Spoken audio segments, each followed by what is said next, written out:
नमस्कार विद्यार्थी मित्रों, हमारी यूट्यूब चैनल याद मेरा जिंदाबाद में आपका हार्दिक स्वागत है। मित्रों, खुद ही को कर बुलंद इतना कि हर तकदीर से पहले खुदा बंदे से खुद पूछे, बता तेरी रजा क्या है। તમારી જાતને એટલી ઊંચી ઉઠાવો મિત્રો, તમારી જાતને એટલી ઊંચી ઉઠાવો કે ખુદ ભગવાન પણ પૂછે કે બેટા તારી તમન્ના શું છે। મિત્રો, આપણે આ જ મોટિવેશન વાક્ય સાથે એક નવા મુદ્દાની શરૂઆત કરીશું। આજે ગણિતમાં આપણે વર્ગમૂળ જોઈએ છે।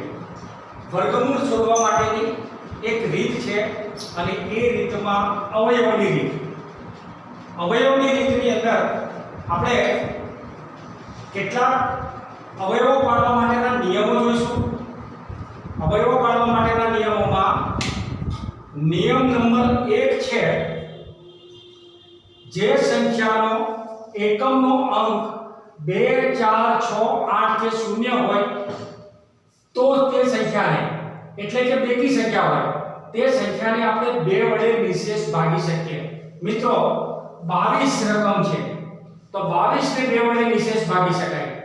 22 ભાગ્યા 2 બરાબર 11। એ જ રીતે 100 ભાગ્યા 2 બરાબર 50। તો બેકી સંખ્યાને 2 વડે નિશેષ ભાગી શકાય।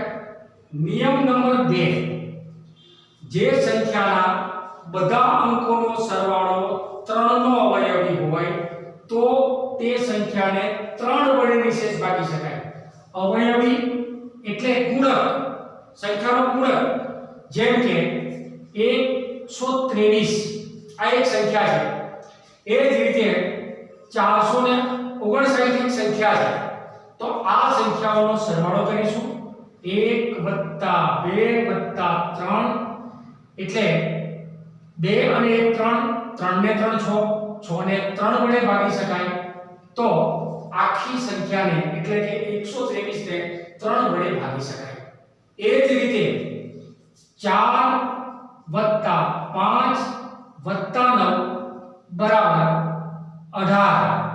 તો 18 ને આપણે 2 વડે ભાગી શકીએ, 3 વડે, તો આખી સંખ્યાને 3 વડે વિશેષ ભાગી શકાય।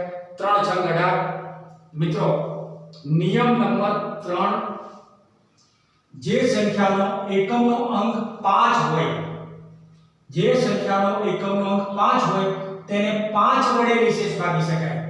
જો સંખ્યાને 2 વડે ના ભાગી શકાય તો 3 વડે વિચારવાનું, 3 વડે ના ભાગી શકાય તો 5 વડે વિચારીશું, અને 5 વડે વિચારીએ 55 ભાગ્યા 5 એટલે આપણને 11 મળે। એ જ રીતે 25 ભાગ્યા 5 તો એ આપણને 5 મળે। તો મિત્રો, આ સંખ્યાને 5 વડે ભાગીશું। હવે અવયવના નિયમોમાં જે સંખ્યાને ઉપરના 3 નિયમો લાગુ ના પડે, એટલે કે 2 વડે ના ભાગી શકાય, 3 વડે ના ભાગી શકાય, 5 વડે ના ભાગી શકાય, તો તેવી સંખ્યાઓને અવિભાજ્ય સંખ્યાઓ વડે ભાગીશું। અવિભાજ્ય સંખ્યાઓ કઈ કઈ છે? તો મિત્રો, 1 થી 100 સુધીના અંકમાં અહીંયા દર્શાવેલી રકમો તમામે તમામ એ અવિભાજ્ય સંખ્યાઓ છે। 7 11 13 17 19 23 29 31 37 41 43 47 53 59 61 67 71 73 89 અને 57। મિત્રો, આ અવિભાજ્ય સંખ્યાઓ છે, એટલે કે ઉપરની રકમ વડે જ્યારે આપણે ન ભાગી શકીએ ત્યારે એ રકમને આપણે અવિભાજ્ય સંખ્યા વડે ભાગવાની છે। દાખલા તરીકે 49 સંખ્યા છે તો 49 સંખ્યાને હંમેશા 7 વડે ભાગી શકાય, 77 49। પણ 7 ને કોઈ રકમ વડે તમે નહીં ભાગી શકો તો 7 વડે જ ભાગાશે। અવિભાજ્ય સંખ્યાને માત્ર 2 અવયવો હોય તે સંખ્યા પોતે અને 1, તે સંખ્યાને કાં તો તે સંખ્યા વડે ભાગી શકાય કાં તો 1 વડે ભાગી શકાય, અને એક સંખ્યા એ વિભાજ્ય પણ નથી અને અવિભાજ્ય પણ નથી। હવે મિત્રો, આપણે એક ઉદાહરણ જોઈશું। ઉદાહરણ નંબર 1, અહીંયા 1764 આપણને આપેલા છે મિત્રો। તો 1764 માં એકમનો અંક બેકી છે।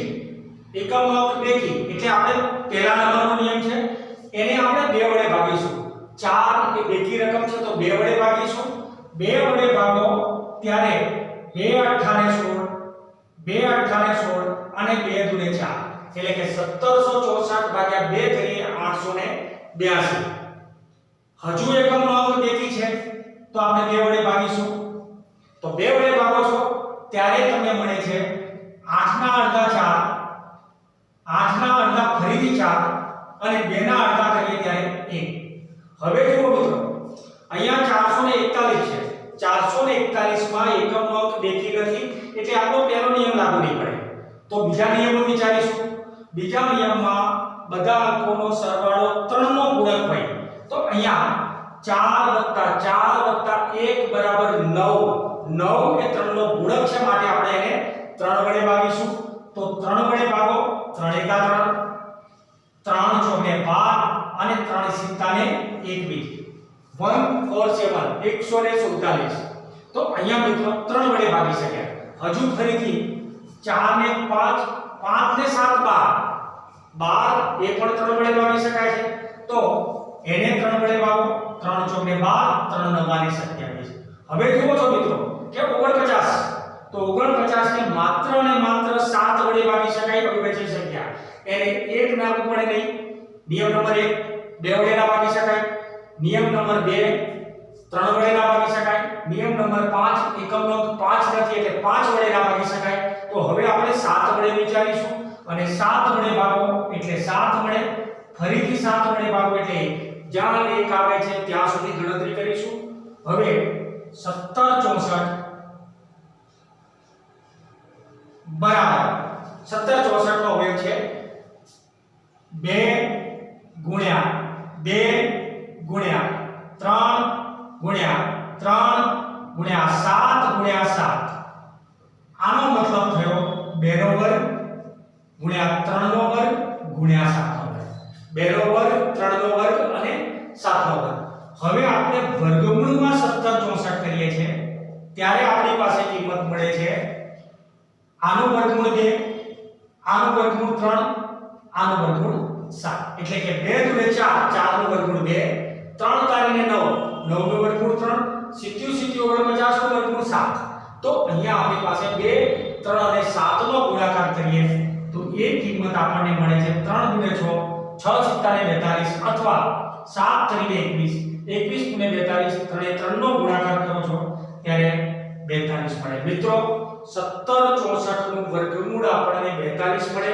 અને એ અવિભાજ્ય અવયવની રીતે આપણે આ રીતે શોધી શકીએ અવયવ આ રીતે પાડીશું ઉદાહરણ નંબર 2 છે આપણી પાસે 42 25 અહીંયા મિત્રો 42 25 માં પાછળનો એકમનો 5 છે એટલે આપણે પહેલો નિયમ લાગુ નહીં પડે અને 5 નો પણ અત્યારે લાગુ નથી પડવાનો અત્યારે આપણે 3 નો નિયમ વિચારીશું તો 3 નો નિયમ વિચારીએ ત્યારે 5 ને 2 7 ને 2 9 9 ને 4 13 હવે 9 ને 4 13 છે માટે 3 વડે ના ભાગી શકાય કારણ કે 3 નો ગુણક નથી 13 તો હવે 5 વડે ભાગો તો આપણે 5 વડે ભાગીશું 5 8 ને 40 2 વધે છે 5 14 ને 20 હજુ 2 વધે છે પાય 25 મિત્રો આ રીતે ડાયરેક્ટ ભાગાકાર ફાવે પ્રેક્ટિસ કરશો તો ફાવે પણ છતાં ભાગાકારમાં તકલીફ પડે તો રફ વર્કની અંદર ભાગાકાર સ્પીડમાં કરવાની ટેવ પાડીશું 845 ને 5 વડે ભાગો છો ફરીથી એકમનો 5 છે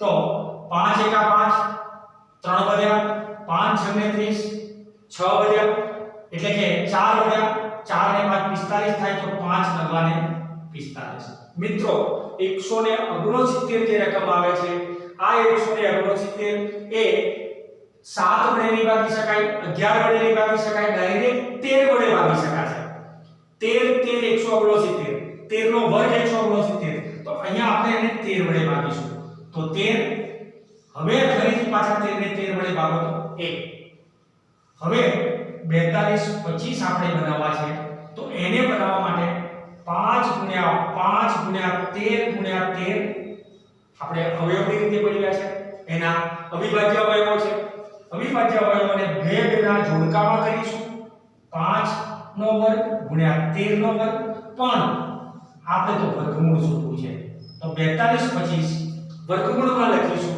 એટલે 5 અને 13 નો ગુણાકાર 13 5 5 25, 25 નું વર્ગમૂળ 5, 13 નો વર્ગ 169, એનું વર્ગમૂળ 13 અને 13 અને 5 નો ગુણાકાર કરીશું ત્યારે આપણને મળે 65. તો 42 25 નું વર્ગમૂળ 65 મળે. મિત્રો આ સાથે 3600 નું વર્ગમૂળ તમને આપવામાં આવશે. જેટલા પણ મિત્રોને ફાવે એ વર્ગમૂળ અવયવની રીતે શોધશો અને આ જે ચેનલમાં કમેન્ટ્સ બોક્સની અંદર એનો જવાબ તમારે મોકલવાનો છે. તો આ અને આવા અનેક વિડિયો આ રીતે આપણે મોકલતા રહીશું મિત્રો. એને સબસ્ક્રાઇબ કરજો તો અમારો જે પણ નવી પદ્ધતિથી બનેલો વિડિયો હશે એ તમારી સામે આવશે મિત્રો. ઓકે.